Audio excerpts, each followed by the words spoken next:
Hi, welcome to Hear the Music on InView TV. Today I'm with Julian Shah-Tayler from the band Singularity. We're going to be talking about his new album, Elysium.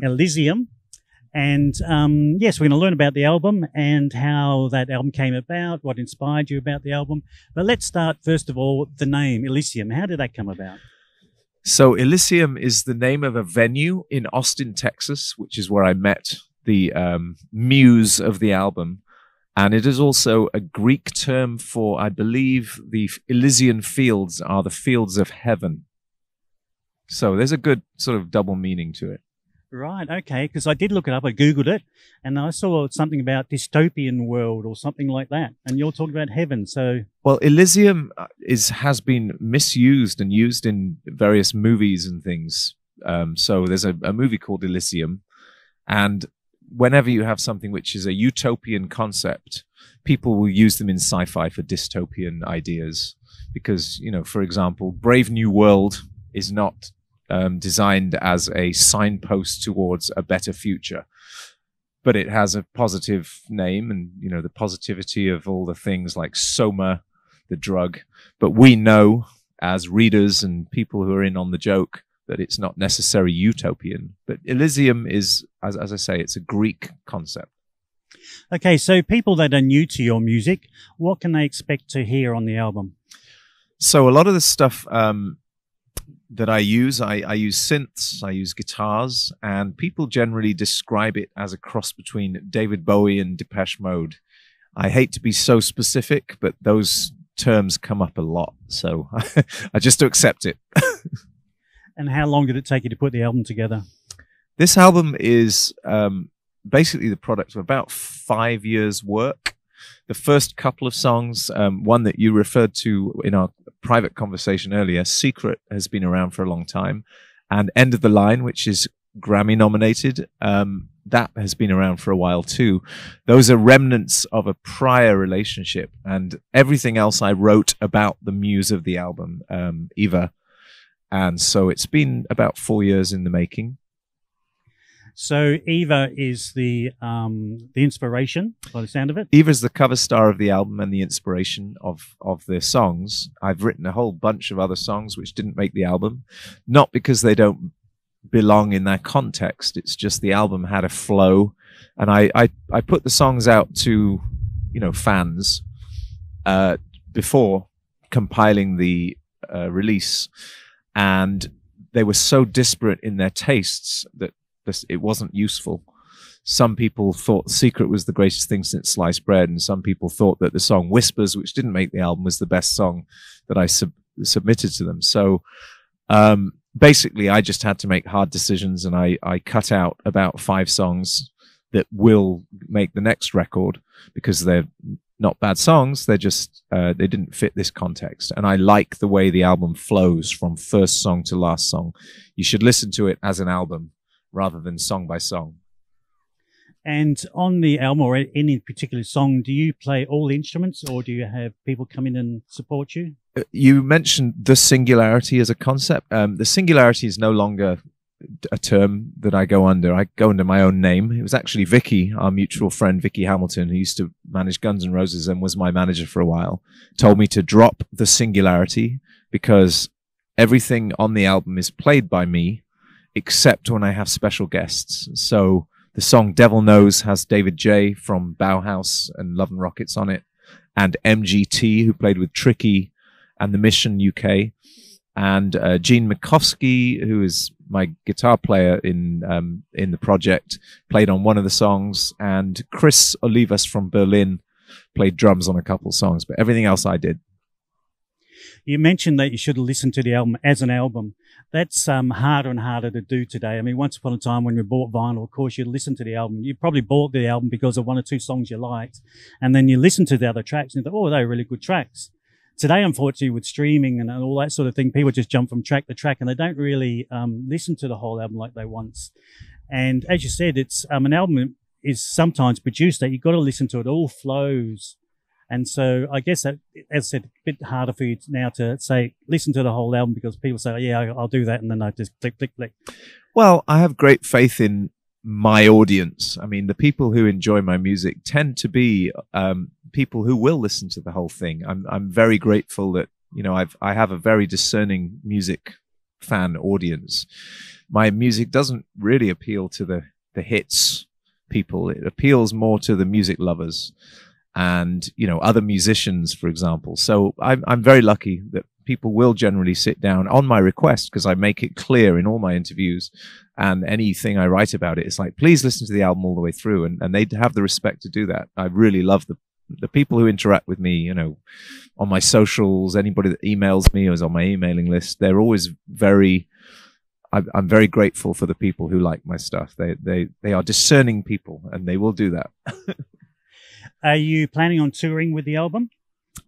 I've been working on the idea of opening up for Strangelove.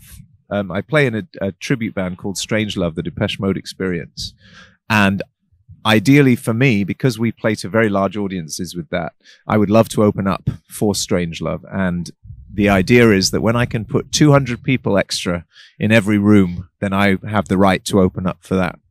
And I feel like that's the best way to do it, because that's a couple of thousand people each night. That's a fantastic idea. Of course, the logistics and all that is going to be hard. It's not like organising 2 tours as such. It's a lot easier because Brent, who is the guitar player and the Martin Gore character in Strangelove, also plays guitar in my band. So and a lot of the way that I play the songs is that it's tracks. We use tracks for keyboard things.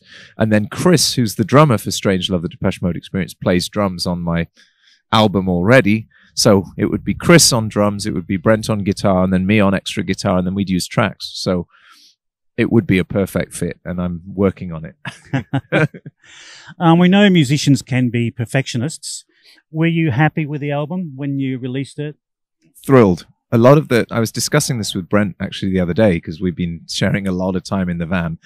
And his process is very perfectionist. He will make sure, because he makes music and it's excellent. His solo album, which has been in the works for years and years and years, will be spectacularly good. I've heard the process of him, you know, writing and recording it. For me, what I'd like to do is I will write a song, and it'll be, you know, on Pro Tools. I use Pro Tools, which is a digital audio workstation. And I will then play the parts. A lot of the time, what you're hearing on Elysium is the first take of something, and I will generally not revisit it, because I want it to feel organic. I don't want it to feel perfect. I want it to be something that you know, I want them to be a flubbed note here or there, so you can hear it, and it gives this sense. I mean, when you listen to a Beatles record, there's a lot of mistakes all over the Beatles albums, and Nirvana leave mistakes in deliberately, you know, because that's human. And especially when you're working on your own in the studio with, you know, every instrument known to humanity available at your fingertips, I want to play something in and it to be slightly off, because I like that. Yeah. I listened to a Neil Young record, and his voice is terrible and cracking and out of tune, and it's the most affecting that you'll find music. Bowie used to do that. It's one take. You listen to something in, you know, Scary Monsters, for example, the album, or Station to Station.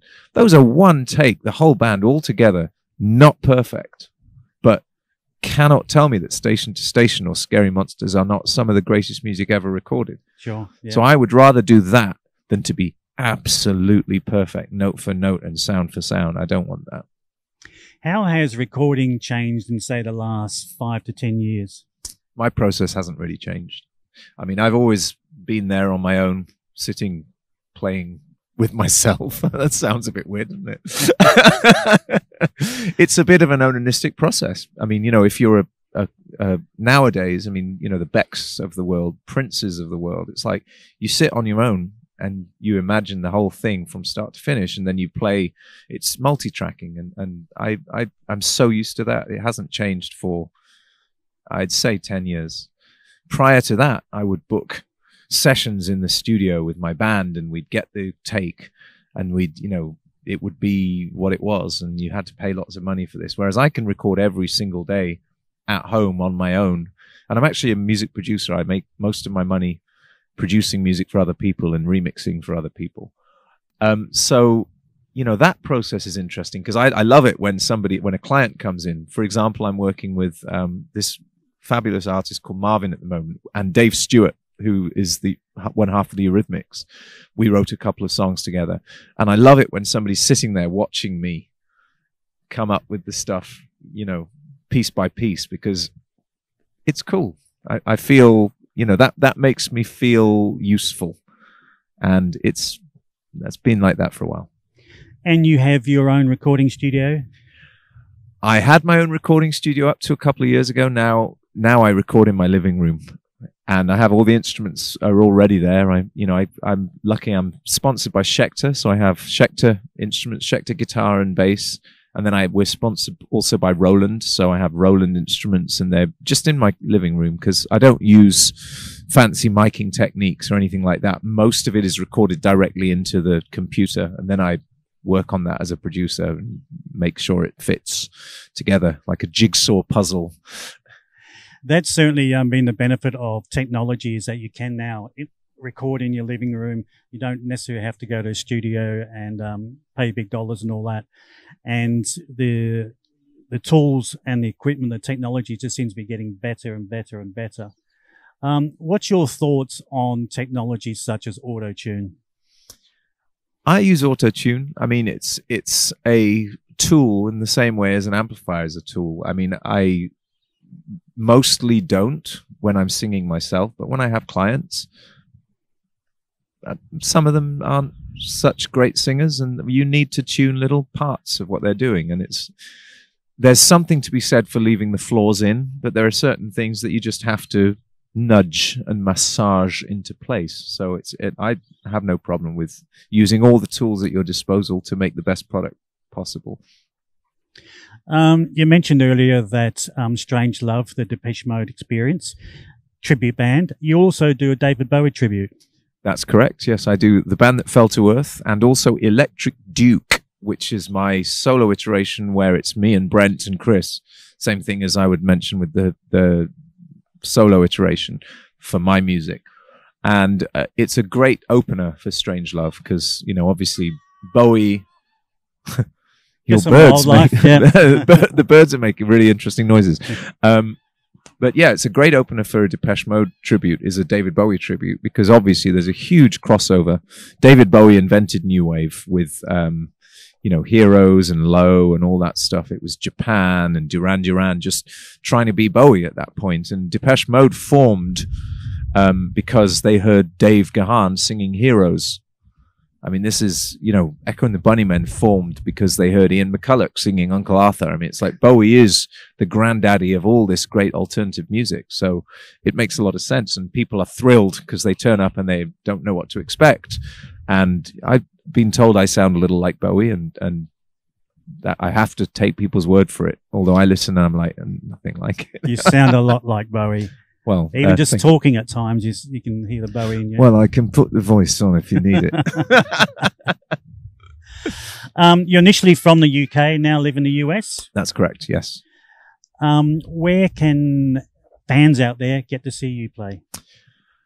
As a live iteration, as I say, I'm working on getting to open for Strange Love, the Depeche Mode Experience. That makes most sense. I will be playing shows in Los Angeles, which is where I live, or I live in South Pasadena, but I have a band in mind, a full band, and we're training. Training is the wrong word, because we're not rehearsing yet, but I've got the people to listen to the music and they're working it out. They're fabulous musicians. So as soon as I have a date planned, I'll definitely start doing some shows in Los Angeles, maybe in Austin, Texas too. Hi. Look at this fella. All wildlife. Beautiful. Look at his eye makeup. Yeah. Yellow eye makeup. So yeah, I'll be playing some shows. I mean, I do not have anything booked at the moment because I've been so busy with Strange Love. We've been, as I say, on tour in Australia, which is thousands of miles from home. So I feel like it'll be early next year. Julian, it's been fantastic talking to you. I really loved it. I'm going to go see the show tomorrow night. Looking forward to that. Is there anyone, your fans out there, or anyone in particular you want to thank, or any special mentions? Well, special mentions obviously to Eva. who is my muse and inspired the album. Special thanks to Vicky Hamilton for introducing me to Bruce. And thank you to all people with great taste in music. Please, check out the album, which is available for pay what you want. You can pay nothing for it, or you can pay me $1 million. And I hope you'll enjoy that. And, I really do appreciate every single person who listens and gives me their opinion, all that stuff. So will you put a link up to my website? Definitely will. Wonderful. Do make sure you check out Julian on all the socials and go to Spotify or whatever you download on and listen to his music. It's fantastic. I do love the new album. End of the Line's probably my favorite song on it. Thank you very much. And check out his earlier albums as well. There's some great albums there and some great singles. So do look up Julian Shah-Tayler. Thank you for joining us on Hear the Music on InView TV, and I look forward to seeing you again very, very soon. Thank you very much. Thank you, Bruce. Thanks, Julian. Appreciate it.